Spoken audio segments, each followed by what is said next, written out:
And welcome back to Tight Sports.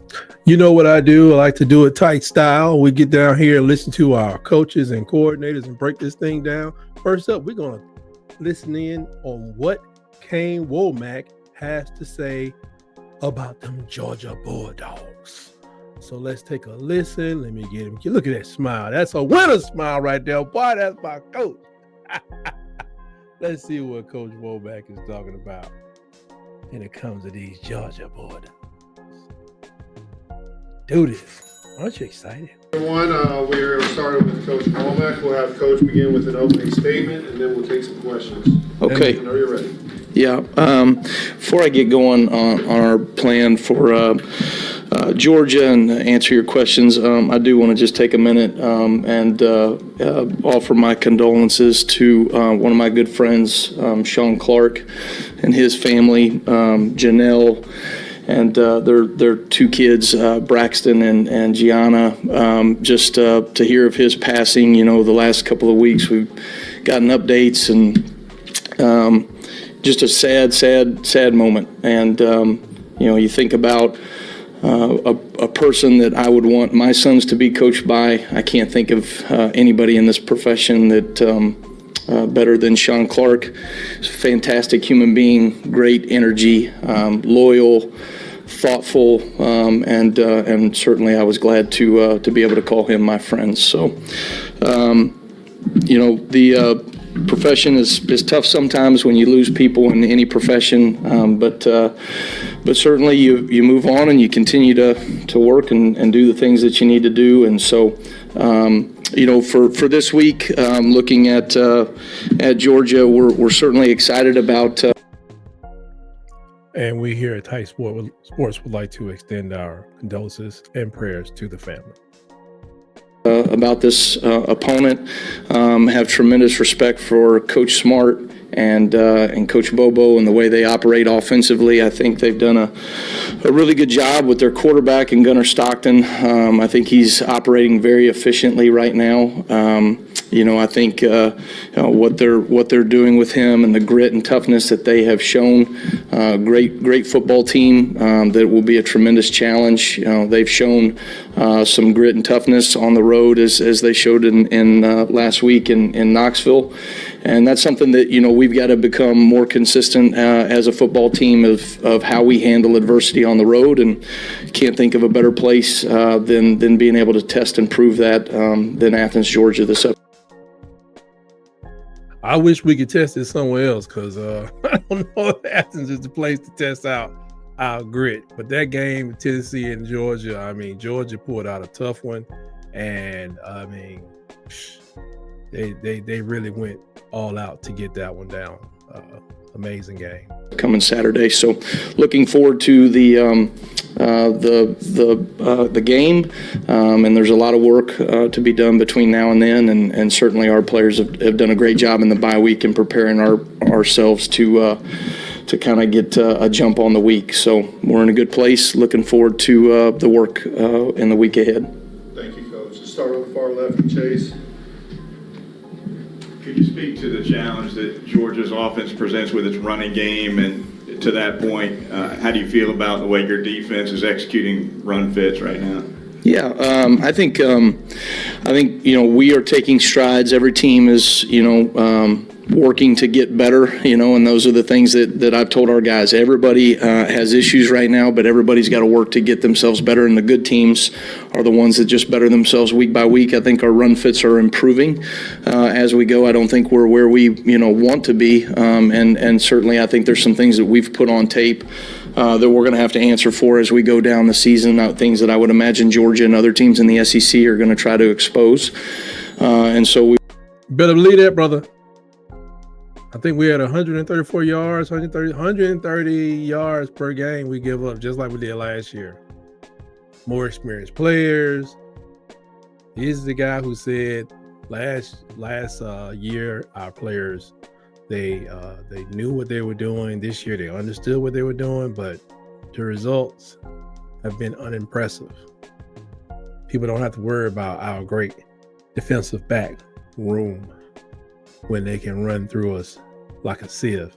We We want to make sure that we have a plan for those things, but I think our guys have been very locked in. The work that we've done thus far, we've had a good off season or bye week, off week of practice, and I think you think about this team. This is a tough, gritty. Their backs run hard. They're physical, and so it's ultimately going to be about bringing a grown man to the ground, right? And the physicality that it takes to do that over and over.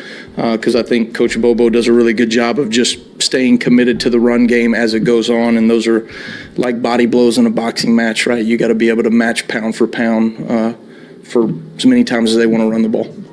I would want my sons to be coached to get themselves better, and the good teams are the ones that just back around, right? And the physicality that it takes to do that over and over. Because I think Coach Bobo does a really good job of just staying committed to the run game as it goes on, and those are like body blows in a boxing match, right? Yeah. You got to be able to match pound for pound for as many times as they want to run the ball. I hope that our offensive coordinator and our head coach hears that.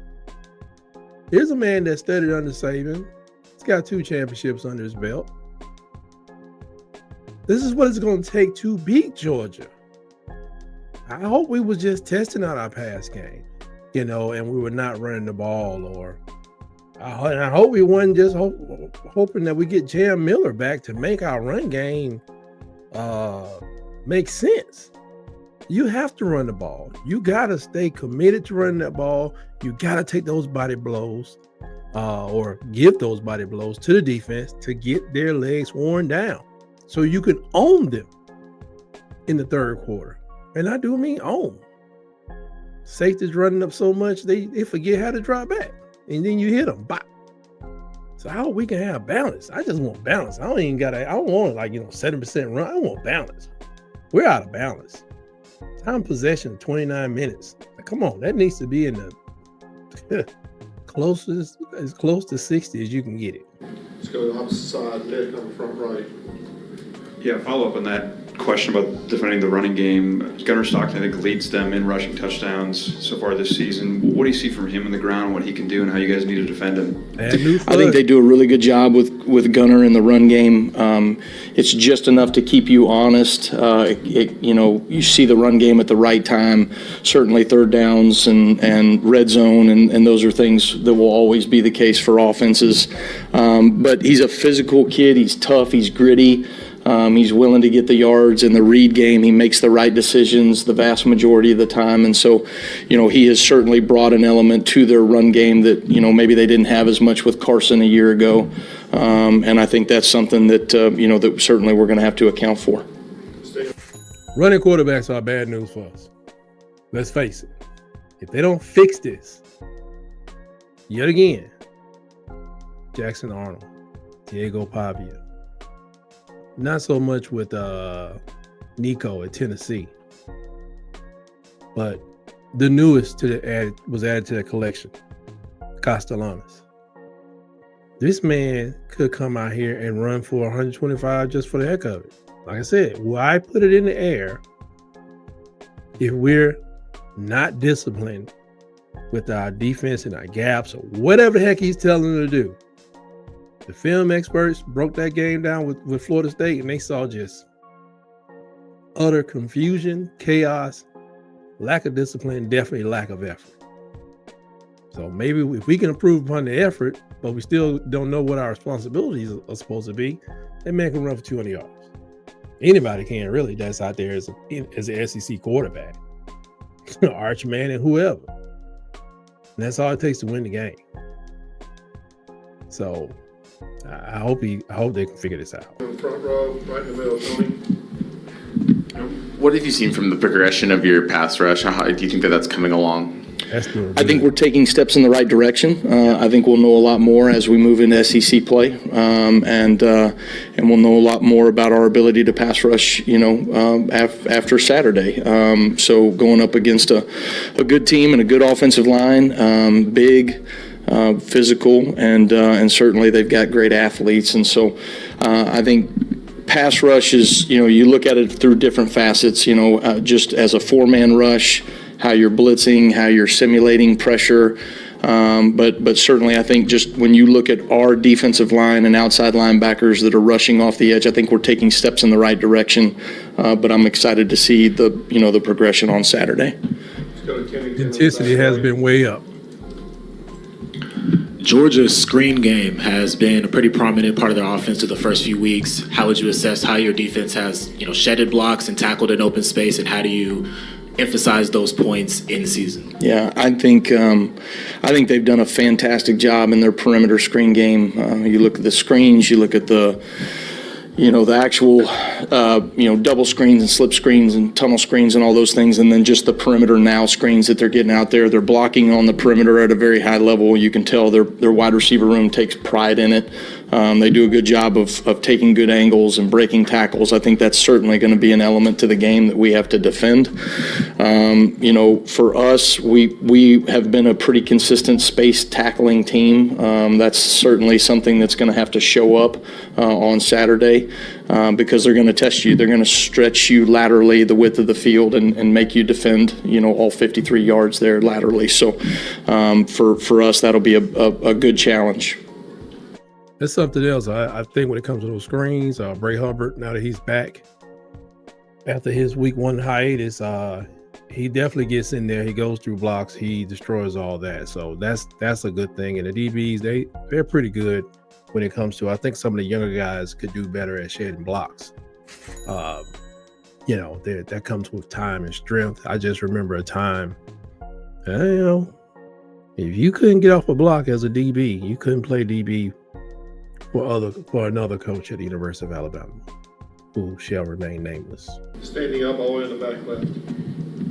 Hesitant and timid were ways that you described the week 1 performance. How do you avoid that happening again on the road against another elite opponent? Yeah, I think it's on the forefront of all of our minds. I think we've talked about it and made an emphasis, and yet at the same time, right, you gotta take the next steps forward.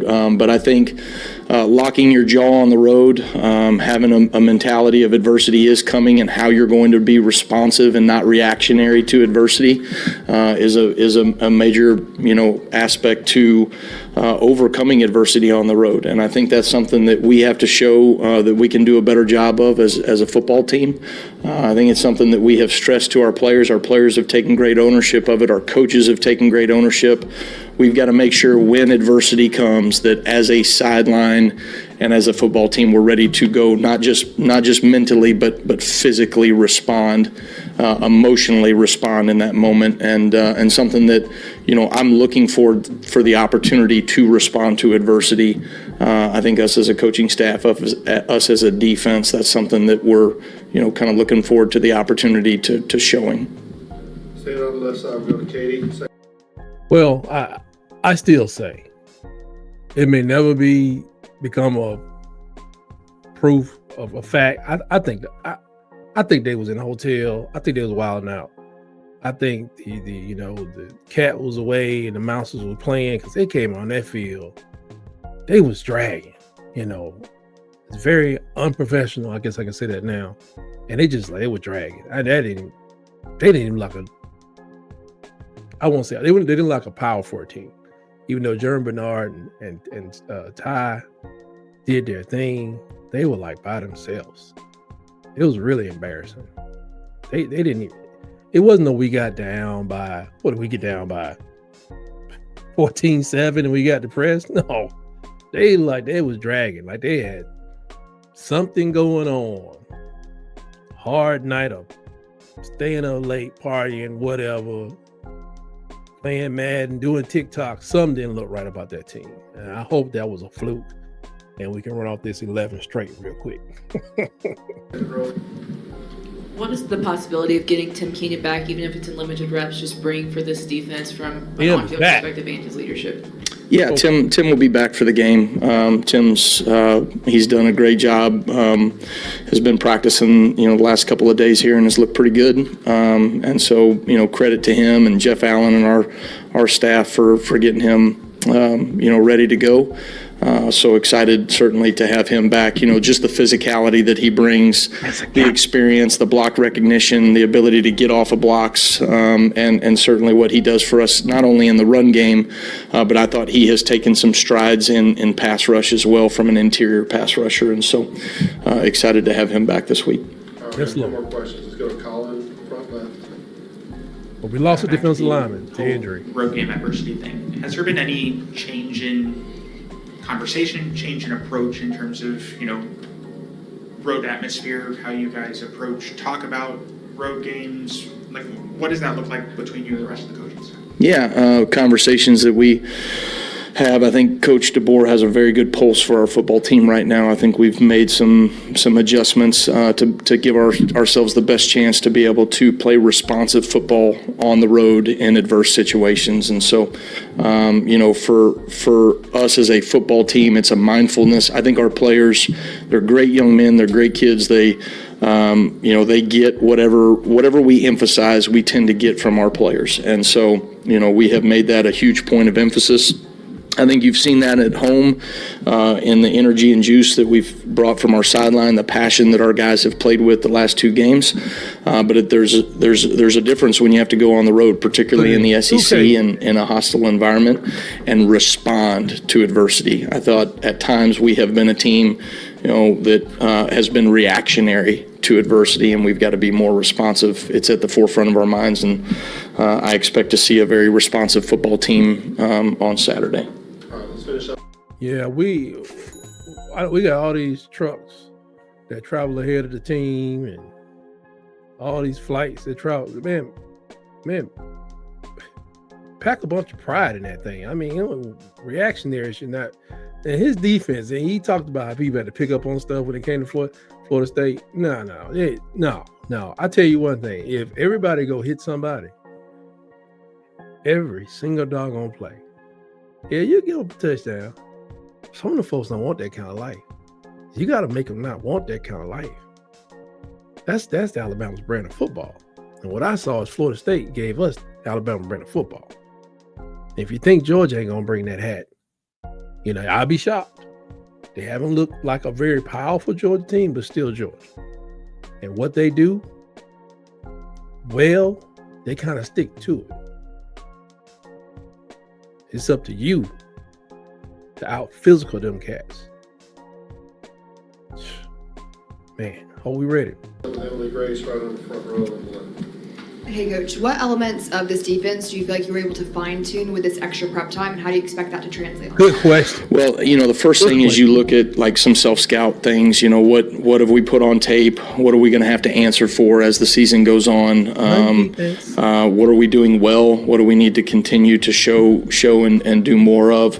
So those are different elements, personnel, matchups, all those types of things. But I think for us, keeping the main thing. I think getting our cleats in the ground, identifying where the ball declares, and then playing a swarm D football mentality. And I think that's something that our players have kind of leaned into. We have done a good job of really the last year and a half here of playing with great offensive recognition that did not show up really any way near the standard in the first game.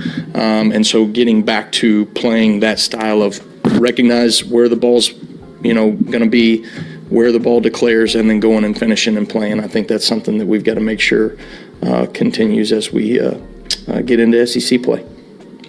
All right, thanks, guys. Roll Tide.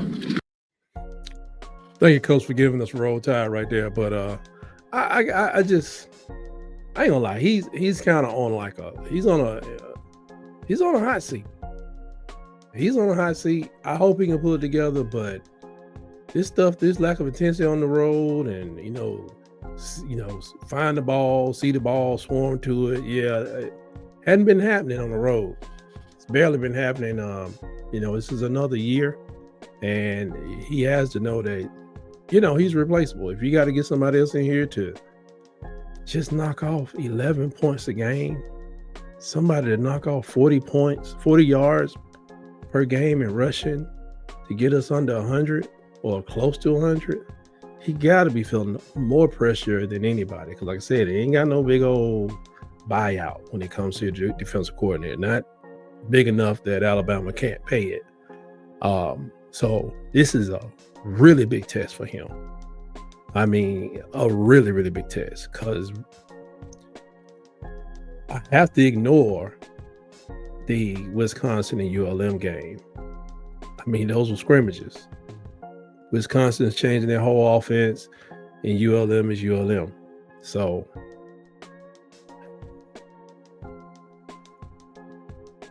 is this a must win? Let me know in the comments. I don't even say I'll be breaking it down, during my live show, but is it, it got that must win feel to it. I mean, because of the Florida State outcome. So with that, we'll move on to the next video. And always remember, roll, tide, roll.